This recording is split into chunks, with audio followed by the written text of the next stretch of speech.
তো ফ্রেন্ডস, তুমিও যদি বৈভব সূর্যবংশীকে রাইজিং স্টার এশিয়া কাপের দুর্দান্ত ব্যাটসম্যান মনে করে থাকো তাহলে ভিডিওটিকে একটি লাইক করে দিও। হ্যাঁ বন্ধুরা, আর কিছু সময়ের ব্যবধানে মানে শুক্রবার শুরু হতে চলেছে ভারত এ versus Bangladesh a rising star Asia কাপের সেমিফাইনাল ম্যাচ। আর এই সেমিফাইনাল ম্যাচের জন্য বাংলাদেশকে হারানোর জন্য ভারতীয় এ টিমের ক্যাপ্টেন জিতেশ শর্মা তিনি এইমাত্র প্রেস কনফারেন্সে এসে তার বিধ্বংসী প্লেইং 11 ঘোষণা করলেন। তার সাথে সেমিফাইনালে বাংলাদেশকে নিয়ে এমন বয়ান দিলেন যা শুনলে আপনি অবাক হয়ে যাবেন। তো বন্ধুরা, রাইজিং স্টার এশিয়া কাপে বাংলাদেশের বিরুদ্ধে সেমিফাইনালে ভারতের হয়ে কোন কোন প্লেয়ার সুযোগ পেতে চলেছে সব কিছু জানালেন জিতেশ শর্মা প্রেস কনফারেন্সে এসে, এবং তার সাথে আমরা জানবো জিতেশ শর্মা বাংলাদেশকে নিয়ে কি বয়ান দিলেন। তো সব কিছু জানবো এই ভিডিওতে, সেই জন্য ভিডিওটি শেষ পর্যন্ত দেখবে। আর চ্যানেলটিকে যদি সাবস্ক্রাইব না করে থাকো তাহলে এই ধরনের ক্রিকেট নিউজ পাওয়ার জন্য অবশ্যই চ্যানেলটিকে সাবস্ক্রাইব করে রাখো। বন্ধুরা, জিতেশ শর্মা প্রেস কনফারেন্সে এসে প্রথমে তিনি তার প্লেইং 11 নিয়ে ঘোষণা করলেন। সেই ম্যাচটি হতে চলেছে আগামী শুক্রবার ইস্টার্ন ক্লাবের জোহা স্টেডিয়ামে। আর এই ম্যাচে জিতেশ শর্মা জানিয়ে দিলেন প্লেইং 11-এ কোনো পরিবর্তন হবে না। ওমানের বিরুদ্ধে লাস্ট ম্যাচে যেই প্লেইং 11-এর সাথে ভারত খেলেছে সেম প্লেইং 11-এর সাথে বাংলাদেশের বিরুদ্ধে সেমিফাইনাল ম্যাচে খেলবে।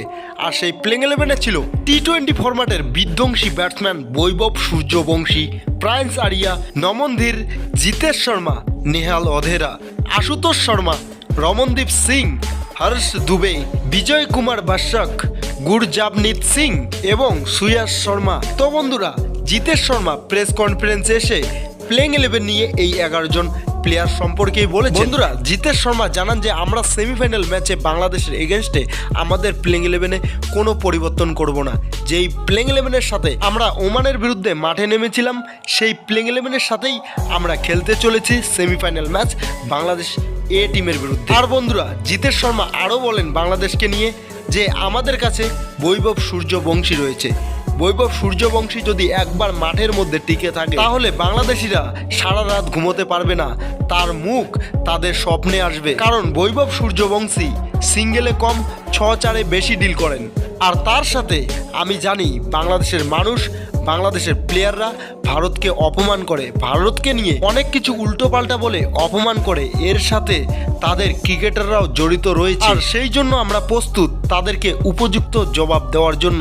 আর আমাদের লক্ষ্য বাংলাদেশকে শুধু সেমিফাইনালে হারানোর নয়, আমাদের লক্ষ্য হচ্ছে rising star Asia cup champion হওয়া। তো বন্ধুরা, এই বয়ান দিয়েছেন ভারতের এ টিমের ক্যাপ্টেন জিতেশ শর্মা। জিতেশ শর্মার বয়ান আপনার কেমন লাগলো? তার সাথে ভারতে ভার্সেস বাংলাদেশ এর মধ্যে ম্যাচটি কে জিতবে সেটা অবশ্যই আমাদেরকে কমেন্টে জানাবেন।